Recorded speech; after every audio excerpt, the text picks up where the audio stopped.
पिछले एक दशक में भारत ने प्रधानमंत्री नरेंद्र मोदी के नेतृत्व में अंतरिक्ष क्षेत्र में अभूतपूर्व प्रगति की है।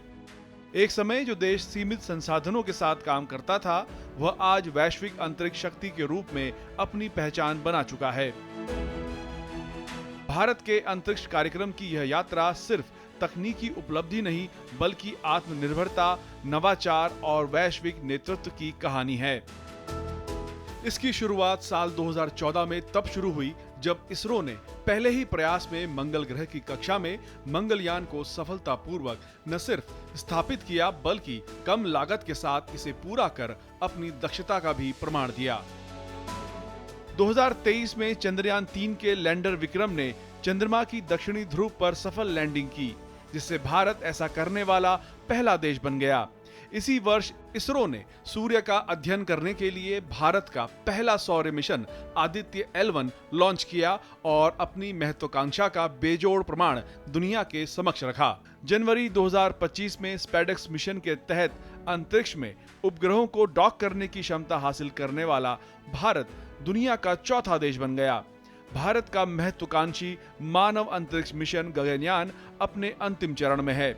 2027 में भारत 3 अंतरिक्ष यात्रियों को अंतरिक्ष में भेजेगा।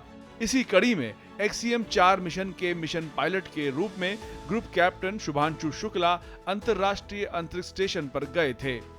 गगनयान मिशन में उनके अनुभव बेहद महत्वपूर्ण रहेंगे।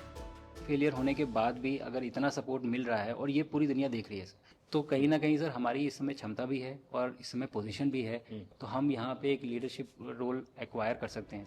बीते सालों में इसरो ने सिर्फ वैज्ञानिक मिशन ही नहीं चलाए, बल्कि वाणिज्यिक सफलताएं भी हासिल की हैं। इसरो ने 2014 से 2025 के बीच 34 से अधिक देशों के 400 से ज्यादा विदेशी उपग्रहों का प्रक्षेपण किया है, जिससे भारत को करीब 3,400 करोड़ रुपए का राजस्व मिला।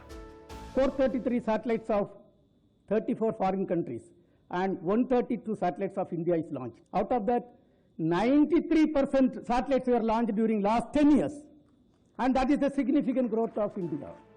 सरकार की नई अंतरिक्ष नीति ने निजी क्षेत्र के लिए दरवाजे खोल दिए हैं। आज अंतरिक्ष क्षेत्र में 300 से ज्यादा स्टार्टअप्स काम कर रहे हैं। केंद्रीय बजट 2025-26 में अंतरिक्ष विभाग को 13,416 करोड़ रुपए आवंटित किए गए, जिससे भारत की स्पेस इकोनॉमी को बढ़ावा मिलेगा। 2024-25 के बजट में शुरू हुआ 1,000 करोड़ का वेंचर कैपिटल फंड भी इस क्षेत्र में स्टार्टअप्स को प्रोत्साहित कर रहा है। सरकार की उदार नीतियां जैसे उपग्रह संचालन में 100% FDI, कर प्रोत्साहन और PLI योजना ने इस प्रगति को और तेजी दी है।